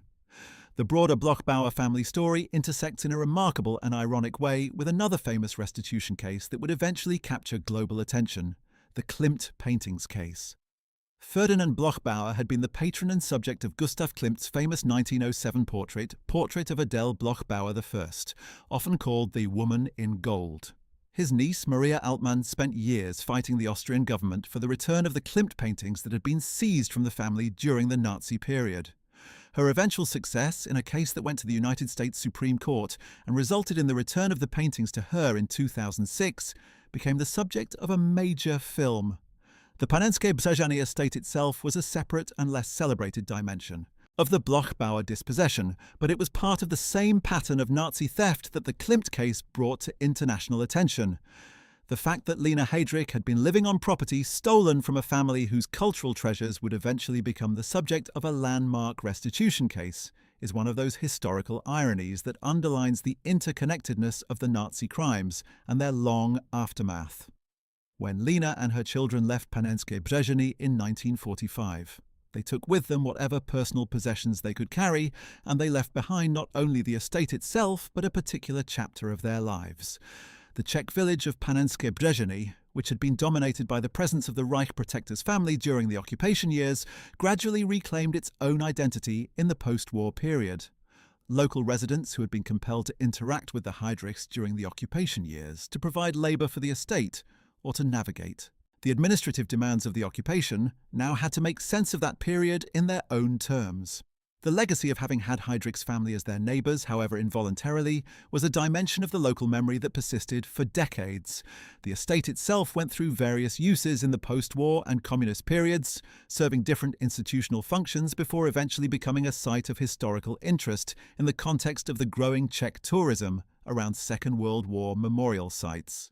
Today, visitors to the Czech Republic who are interested in the history of the Nazi occupation can travel to Panenske-Brzeziony and stand on the grounds where Lena Heydrich managed her household, while her husband's administration was coordinating deportations and executions across the Protectorate. The physical place survives as a kind of accidental memorial to the specific personal geography of that evil. Let us now turn to an aspect of the story that deserves fuller consideration: the question of how the assassination of Reinhard Heydrich was received and understood within Germany itself, both at the time and in the decades that followed. In 1942, the Nazi propaganda machine presented Heydrich's death as a martyrdom, an act of cowardly murder by agents of British imperialism and Jewish revenge, as the regime's rhetoric framed it.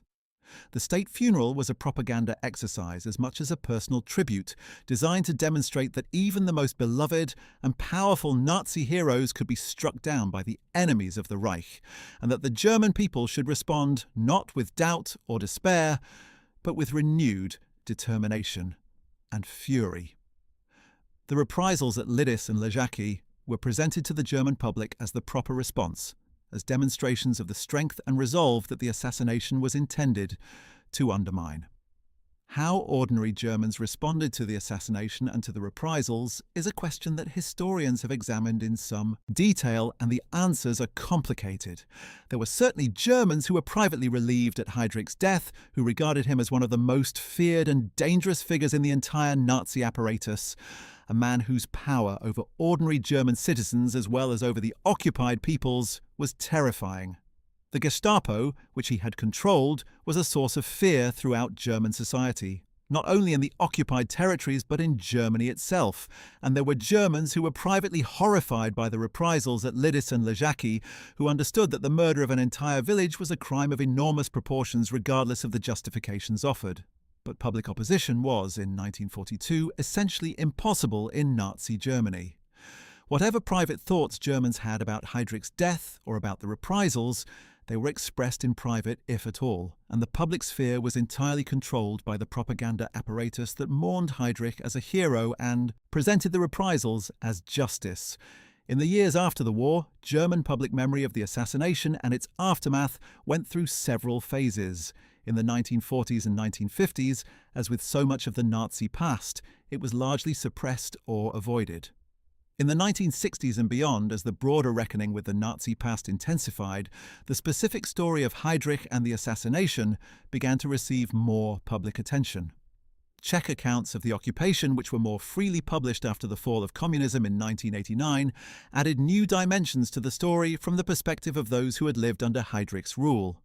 One of the specific post-war legal proceedings that touched on the Heydrich legacy deserves careful attention. The trial of Karl Hermann Frank, the German State Secretary of Bohemia and Moravia, who had been Heydrich's principal subordinate in the Protectorate and who had coordinated the reprisal actions at Lidice and elsewhere after the assassination.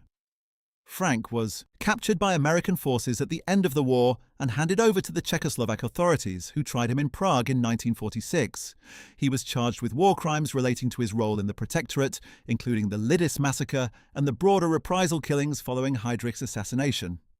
Frank was found guilty and executed by hanging in Prague on May 22, 1946, before a crowd of thousands of Czech citizens who had come to witness the execution of one of the most hated figures of the occupation. Frank's trial was important not only as an act of justice but as a documentation of the crimes of the Protectorate administration. The evidence presented at his trial included detailed accounts of the Lidice massacre, of the broader reprisal killings, and of the administrative structure through which these crimes had been coordinated. Heydrich, being dead, was not in the dock, but his shadow was present throughout the proceedings. The evidence that documented Frank's crimes simultaneously documented the system that Heydrich had built and that Frank had continued to operate after the assassination. The Frank trial thus contributed to the historical record of what the Protectorate had been and what Heydrich's role in its crimes had been, even though Heydrich himself was not prosecuted. For Lena Heydrich, who was in Germany during the Frank trial, the proceedings in Prague were presumably followed with considerable attention. The man who had been her husband's closest colleague in the Protectorate, the man who had organised the reprisals for Reinhard's assassination, was being tried and ultimately executed. The evidence being presented in that Prague courtroom was evidence of a system that her husband had designed and that Frank had implemented under his authority. The connection was direct and undeniable. Yet from Lena's perspective, this was presumably just another iteration of the unfair persecution of Germans who had done their duty to their country, a framing that was deeply wrong, but that was consistent with the worldview she maintained. Now, there is an interesting and somewhat overlooked dimension of the Heydrich family story that relates to the question of Reinhard Heydrich's personal beliefs and motivations, and whether anyone in his family ever grappled seriously with the question of how those beliefs had been formed and what they had led to. The conventional historical account presents Heydrich as a convinced believer in National Socialist ideology who found in the SS and the security services a perfect outlet for his ambitions and his worldview. He was not, in this account, a reluctant functionary who was drawn into criminal activity by circumstances. He was an eager participant who drove the criminal activity forward. The evidence for this interpretation is overwhelming, from his early and enthusiastic embrace of the SS, to his leadership of the Einsatzgruppen operations, to his chairing of the Wannsee Conference. But there is also a strand of historical inquiry that has examined the specific personal and psychological factors that may have shaped Heydrich's career, And among these factors, the question of his early life and family background is not entirely irrelevant.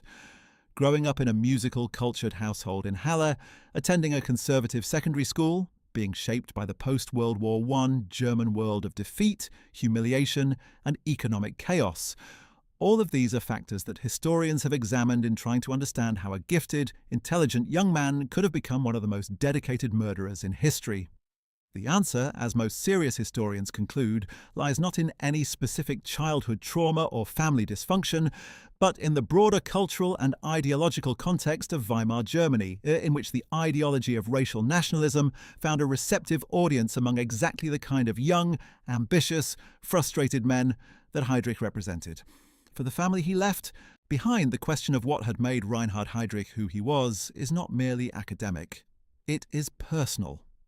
To understand how a man becomes capable of chairing a meeting at which the murder of 11 million people is coordinated, one has to grapple with questions of upbringing, ideology, social environment, and personal character that touch directly on the family that shaped him. Lena's response to this question was, essentially, to deny its premises. In her account, Reinhard had not become a mass murderer, because he had not been a mass murderer. He had been a professional who did his duty. This answer, which required the wholesale rejection of an overwhelming historical record, was the only answer that her psychology could apparently accommodate. Heider's response seems to have been more complicated. An acknowledgement that something terrible had happened, a personal discomfort with the specifics of what his father had done, and an unwillingness to fully follow through on the implications of that discomfort to the point of public and unequivocal condemnation. Whether this represents a moral failure, a psychological limitation, or simply the most human possible response to an impossible situation is a question that different people will answer differently. What it does not represent is an active engagement with the kind of historical accounting that the scale of Reinhard Heydrich's crimes would seem to demand. The story of the Heydrich family has also been implicitly engaged with in a broader cultural conversation about how Germany as a whole has come to terms with the Nazi past. Germany today is widely regarded as one of the most successful examples in modern history of a nation confronting and accounting for its own atrocities. The memorials, the museums, the legal prohibitions on Holocaust denial, the mandatory Holocaust education, the extensive reparations programs, the diplomatic and moral commitments to Israel. All of these represent a national commitment to accountability that is genuinely impressive and that stands in stark contrast to the avoidance and denial of the immediate post-war years. And yet, as many historians and critics have pointed out, this national accountability sits alongside the private unaccountability of individual families like the Heydrichs, who were never compelled by any legal or social mechanism to fully reckon with the specific crimes of their specific relatives. This gap between national and familial accountability is one of the most interesting and unresolved aspects of Germany's relationship with the Nazi past. The Federal Republic has acknowledged and apologized for the Holocaust as a national collective crime. It has paid billions in reparations to survivors and to Israel. It has enshrined the memory of the victims in an extensive infrastructure of memorials and institutions. But it has not, and perhaps cannot, compel the individual families of perpetrators to engage honestly with what their fathers and grandfathers did. The choice of how to live with a perpetrator's legacy remains, in the end, a private one, and the choices made by Lena Heydrich and by her children were their own, made in the specific circumstances of their specific lives. What remains, after tracing all these individual stories, is the question of legacy in its broadest sense. What is the legacy of Reinhard Heydrich's family in the world today? The immediate answer is very little that is publicly visible. The name Heydrich appears in history books and in the memorials to his victims, but not in any active public sphere. His surviving descendants, whoever and wherever they are, have largely chosen the path of anonymity and private life that most of the perpetrators' children ultimately chose. There are no Heydrichs who are prominent in German public life, no figures who have used the name to engage publicly with its history, no foundations or institutions that bear the name and work to address the legacy it carries. The family has, in this sense, receded from public history, even as the man himself remains a central figure in it. The most enduring legacy of the Heydrich family is perhaps the one that Lena created inadvertently with her legal battles and her memoir. a set of legal precedents and public controversies that contributed, however obliquely, to Germany's ongoing wrestling with the question of how to deal with the material and legal afterlives of Nazism. The pension cases, the denazification proceedings, the property restitution questions that her situation exemplified, these were not unique to her, but she was one of the most visible and persistent litigants, and the outcomes of her cases contributed to the broader legal framework that subsequently developed. In this specific, bureaucratic, and distinctly unglamorous way, Lena Heydrich's post-war struggles had a legacy beyond her own family, however different from the legacy she intended. But the deeper and more significant legacy is, of course, the memory of the crimes themselves and of the victims. The memorial at Lidis, where roses bloom in the garden dedicated to the murdered children of the village, carries a legacy that will outlast anything the Heydrich family ever said or did in the post-war decades. The Wannsee Conference House in Berlin, where visitors can read the minutes of the meeting Heydrich chaired and contemplate the bureaucratic planning of genocide, preserves a legacy of historical truth that no revisionist memoir can challenge. The Church of Saints Cyril and Methodius in Prague, with its bullet-marked walls and its crypt memorial, preserves the legacy of those who had the courage to strike back against one of the Holocaust's architects at the cost of their own lives and the lives of those who helped them. These memorials are the truest legacy of what the Heydrich story means. They exist not to remember Reinhard Heydrich, but to remember his victims and those who resisted him. They exist as permanent refutations of the denial and revisionism that Lena Heydrich spent her life promoting, and they exist as places where the weight of history can be felt and contemplated by anyone who has the courage to look at it directly, a courage that, in the end, the Heydrich family itself was largely unable to summon. The question of whether the children of Reinhard Heydrich, in their long lives in post-war Germany, ever visited these memorials, ever stood at the site of Lidis or in the crypt of the Prague Church or at the Wannsee Conference House, is one that the historical record cannot definitively answer. Perhaps they did privately, anonymously, without announcing themselves. Perhaps the weight of the name they carried drove them away from such places. Perhaps they found their own private ways of acknowledging what their father had done, ways that were not publicly visible but that represented some form of personal reckoning, or perhaps, as seems most likely.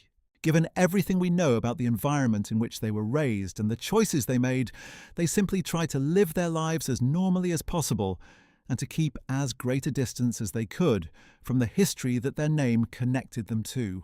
Whatever the truth of their private reckonings, the public record shows us a family that was, in its different members, representative of the broad range of responses to an impossible inheritance. Lena, the defiant widow. Haida, the ambivalent survivor. Silke and Marte, the daughters who chose silence. Heinz, the brother consumed by the war. Klaus, the boy who died before the full weight could fall on him. Elizabeth, the mother who died before the full accounting arrived. Each of their stories, considered individually, is a human story of loss and survival, and the difficult attempt to make sense of one's place in a history that one did not choose. Considered together, they compose a picture of what the aftermath of extraordinary evil looks like when viewed from the inside of the family that bore the evildoer's name. It is a picture that should neither excuse nor simply condemn. The Heydrich family were, in various degrees and at various stages, shaped by, complicit in, damaged by, and ultimately trapped by the legacy of the man who was their husband and father and brother and son. They did not commit his crimes, but they inhabited the world those crimes created, and their responses to that world were part of the broader story of how Germany and the world reckoned with the Holocaust. The story of what happened to Reinhard Heydrich's family after World War II is, in the end, a story about the long reach of evil and the complicated, incomplete, and always insufficient ways in which its aftermath is lived and survived. In the years since Haida Heydrich's death in December 2020, the living link between the Heydrich family and anyone who can claim direct personal memory of Reinhard Heydrich has been effectively severed. The grandchildren and great-grandchildren of the man who chaired the Wannsee Conference, if they exist and wherever they live their private lives, are now members of a generation for whom their great-grandfather is as much a historical figure as he is a family ancestor. The personal memory, always fragmentary and always contested, has given way entirely to the historical record. That record is overwhelming. thoroughly documented and irrefutable. It tells the story of a man who was one of the primary architects of the most systematic program of murder in human history, who used the full administrative and coercive power of a modern state to organize and execute the killing of millions of people, and who was struck down at the age of 38 by men who were willing to sacrifice their own lives and the lives of those around them to stop him, or at least to make him pay.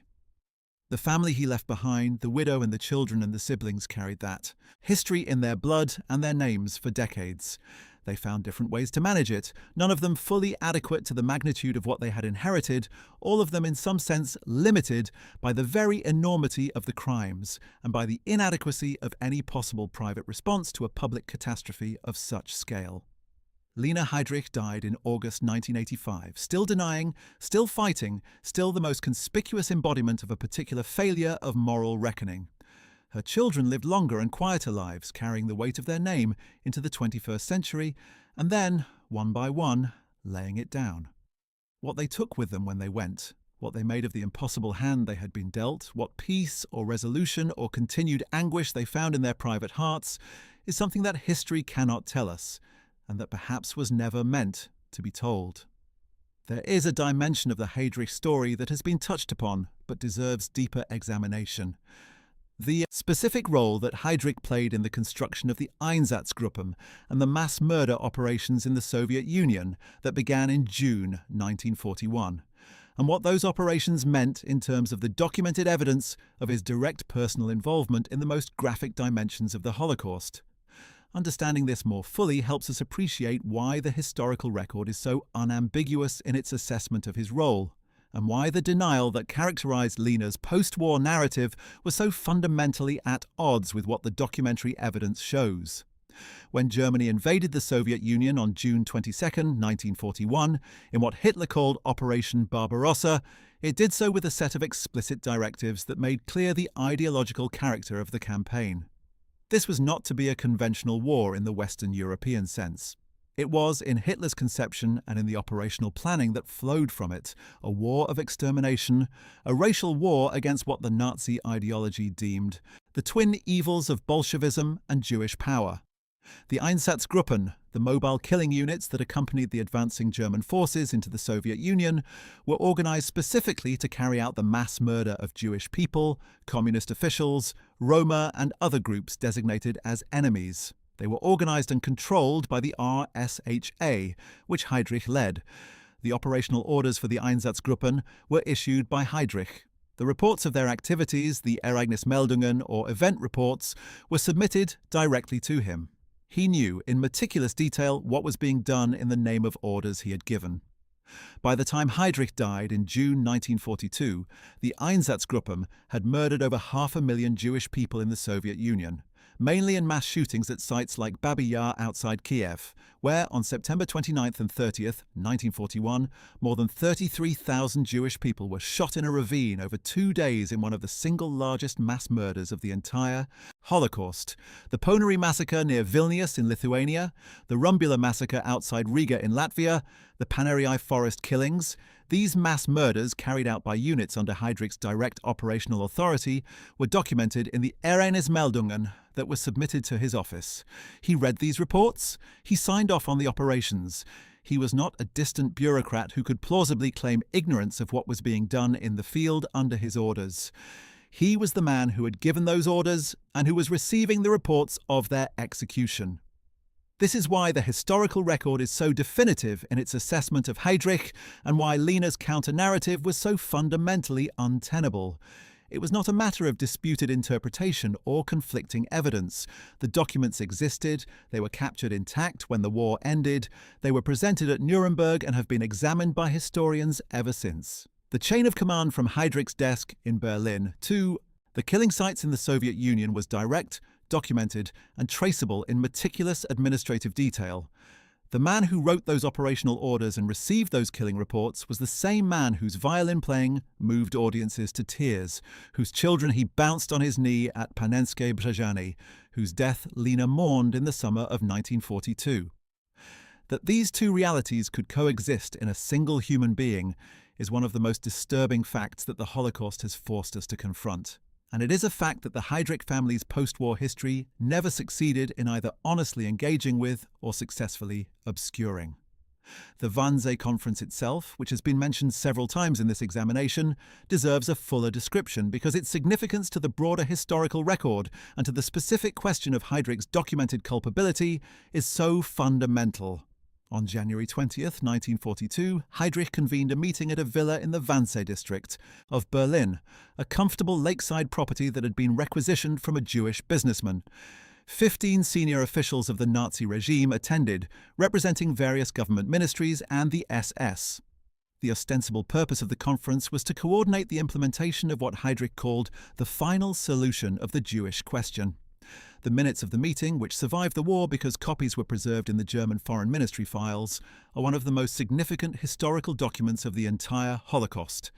The minutes, known as the Wannsee Protocol, record Heydrich's opening statement, in which he identified himself as having been authorized by Reichsmarschall Göring to make the necessary preparations for carrying out the final solution. He then presented, in bureaucratic language of extraordinary coldness, the scope of the task. The approximately 11 million Jews of Europe, listed by country who were to be subjected to evacuation, the Nazi euphemism for deportation and murder.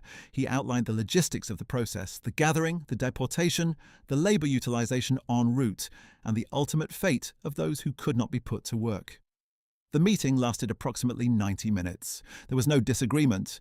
The participants, representing the highest levels of the German governmental system, accepted Heydrich's coordination role and agreed on the administrative arrangements required. This meeting, which took place less than 5 months before Heydrich was assassinated, is documented with extraordinary precision. The protocol was recorded by Adolf Eichmann, who served as the meeting's secretary, and the copy that survived the war allows historians to identify exactly what was said, who was present, and what was agreed. Heydrich's central and authoritative role in the meeting is unmistakable. He was not one participant among equals. He was the convener, the chair, the man with the authority to coordinate across all the different government agencies represented, the man who had been given responsibility for the final solution by his superiors. The Wannsee Protocol is, in one document, a complete refutation of any claim that Heydrich was not the Holocaust's key administrative architect. For Lena to have written her 1976 memoir in the way she did, dismissing or minimizing this record, required either a comprehensive ignorance of the available evidence or a comprehensive willingness to deny it. Given her intelligence and her connections to the world of former Nazis, who had been deeply engaged with the evidence presented at the various post-war trials, the latter seems far more likely. She knew what the documents said. She had chosen not to believe them, or rather she had chosen to maintain a counter-narrative that served her psychological and ideological needs, regardless of what the documents said. This is not unusual human behavior exactly. People hold beliefs that are contradicted by evidence all the time when the evidence challenges something important enough to them. But in Lena's case, the gap between the maintained belief and the documented reality was so enormous, and the stakes so high, that her persistence in denial takes on a quality that historians and psychologists have found both fascinating and horrifying. Let us now consider in somewhat greater depth the social world that Lena inhabited in post-war West Germany, because understanding that world helps explain how her denial was sustained and reinforced over decades. West Germany in the 1950s was, as historians have extensively documented, a society in which former Nazis were far more comprehensively reintegrated than the official rhetoric of denazification suggested. The Nuremberg trials had dealt with roughly 185 individuals, of whom only a fraction were sentenced to death or long prison terms. The vast majority of those who had participated at various levels in the Nazi state and its crimes had never faced any legal proceedings at all, and by the early 1950s, with the Cold War requiring West Germany as a stable, rearmed partner against the Soviet Union, the political will to pursue further prosecutions had largely evaporated. This meant that in the West German cities and towns of the 1950s, former SS members, former Gestapo officers, former administrators of the occupied territories, and former participants in the mass murder operations were living as ordinary citizens. Many had used the chaos of the immediate post-war period to obtain false or simplified documentation that obscured their wartime roles. Many had been classified at the lowest levels of the denazification process through the use of character witnesses, the so-called Perselscheine or whitewash certificates, provided by former colleagues or by obliging priests and community figures. Many had found their way back into professional positions, in the civil service, in the legal profession, in business, in academia. The extent of this reintegration was not fully understood by the West German public at the time, and it became one of the major revelations of the 1960s and 1970s as investigative journalists and academics began systematically documenting who had been who. For Lena Heydrich, living in this social world meant having access to a network of former colleagues, former SS members, former officials of the Protectorate and the RSHA, who shared her worldview and who reinforced her narrative about the war and its aftermath. She was not, in this network, regarded as the widow of a criminal, but as a figure of significance, the widow of one of the most senior and impressive members of the SS hierarchy, a woman of standing in the community of those who mourned the fallen Third Reich and regarded the post-war order as an unjust occupation masquerading as liberation. These networks were not, for the most part, plotting the return of Nazism in any operational sense. They were, more mundanely, maintaining a social world, a set of friendships and connections and mutual support arrangements that allowed their members to live lives that were psychologically continuous with the world they had inhabited before 1945. The existence of these networks has been extensively documented by historians of the post-war period. Stille Hilfe, which has been mentioned in connection with both the Himmler and Heydrich families, was one of the most organized and persistent of these mutual support organizations. Founded in 1951 and initially chaired by Princess Marie Adelaide of Lippe, it provided legal assistance, financial support and practical help to former SS members who were facing denazification proceedings, war crimes investigations or imprisonment. Its membership list, which was never fully public, included some of the most prominent survivors of the SS elite and their families. Gudrun Himmler, who was not the daughter of a Heydrich but who shared with the Heydrich family the experience of having a father whose crimes were among the most extensively documented of any Nazi leader, became one of Stille Hilfe's most active participants, serving as its de facto leader for decades and earning the nickname Nazi Princess from critics. Lena Heydrich's connections to this world were real and documented, though her specific role in any organized activity was never as prominent as Gudrun Himmler's. She moved on the fringes of this community, attended gatherings, maintained correspondence, and was part of the broader social fabric of the post-war Nazi survivor network. Her book, when it was published in 1976, was received in certain circles of this network with something close to celebration. Here was the widow of one of the SS's most important figures, publicly challenging the historical consensus that condemned them all, demanding recognition for the professional service her husband had given, and refusing to accept the role of penitent that the post-war world seemed to demand. But outside these circles, the reaction was very different. German mainstream society by 1976 was not the amnesia-struck, forward-looking society of the 1950s. 2 decades of increasingly serious public reckoning with the Nazi past had produced a population that was, particularly in the younger generations, deeply uncomfortable with any form of Nazi apologia. The student movements of 1968 had made the question of parental and national guilt a central preoccupation of German cultural life. The Auschwitz trials had brought the specific horror of the death camps into national consciousness.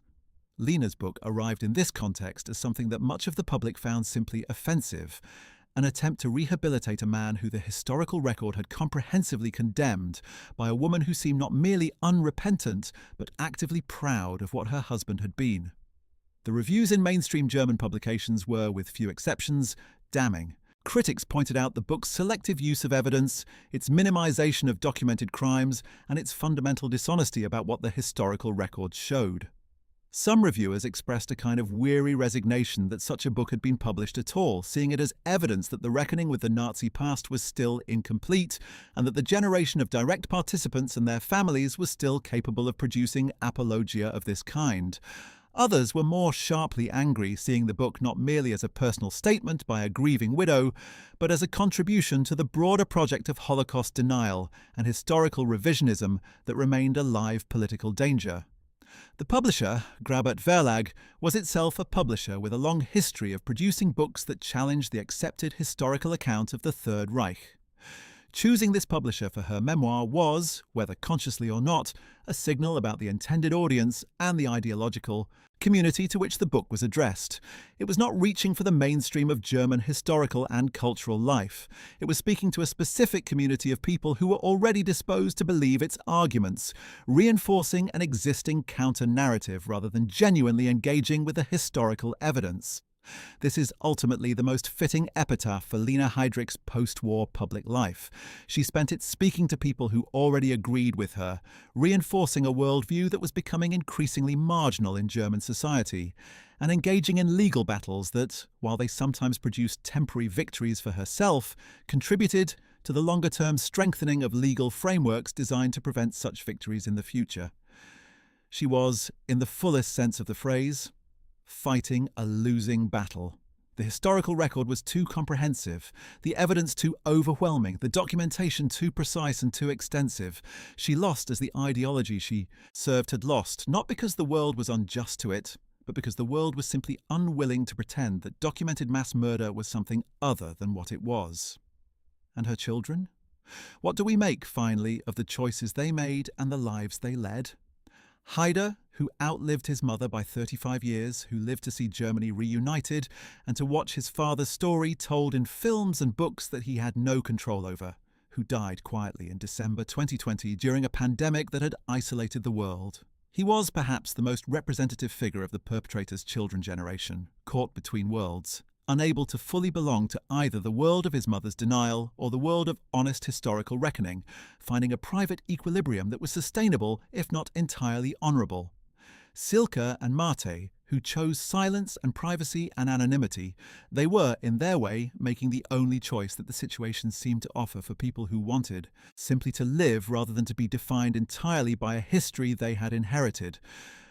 Whether any of them found something that could be called peace in the private hours of their long lives is not something the historical record can tell us. But the historical record can tell us this.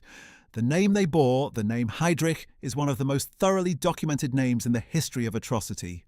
The man who made it so is known to us in extraordinary detail, his crimes catalogued and preserved with the same bureaucratic thoroughness that he brought to the organisation of those crimes. And the family he left behind, in all their complexity and inadequacy and human limitation, lived their lives in that name's shadow, carrying it through the decades until, one by one, they could carry it no further. There is one final thread worth pulling on before we conclude, and that is the question of historical memory and how it functions differently for different communities connected to this story. For the Jewish communities whose members were murdered by the apparatus that Heydrich built and commanded, the memory of the Holocaust is not a historical abstraction, but a living wound transmitted through generations, present in family trees that end abruptly in 1942 or 1943, in the absence of grandparents and great-grandparents who should have existed but do not. For the Czech community, the memory of the occupation and of Lidis and of Operation Anthropoid is a central part of national identity, a story of suffering and resistance and survival that is taught to every Czech schoolchild and commemorated every year at the memorial sites of Prague and Lidis. For the German community, the memory is more complicated, more contested, more weighed down by the question of collective responsibility and the extent to which ordinary Germans knew about and acquiesced in what the regime was doing. For the Heydrich family, the memory is something entirely different again. It is the memory of a father and husband and brother filtered through the impossible lens of who that father and husband and brother turned out to have been in the eyes of the world. It is a private grief that can never be quite private, because the person being grieved is also a public figure of the most notorious kind. It is a family history that can never be simply a family history, because it is also, inextricably, a world history of the darkest kind. The historical significance of Operation Anthropoid also extends to its impact on the conduct of the wider war. Heydrich's death removed from the Nazi hierarchy one of its most effective and most ruthless figures.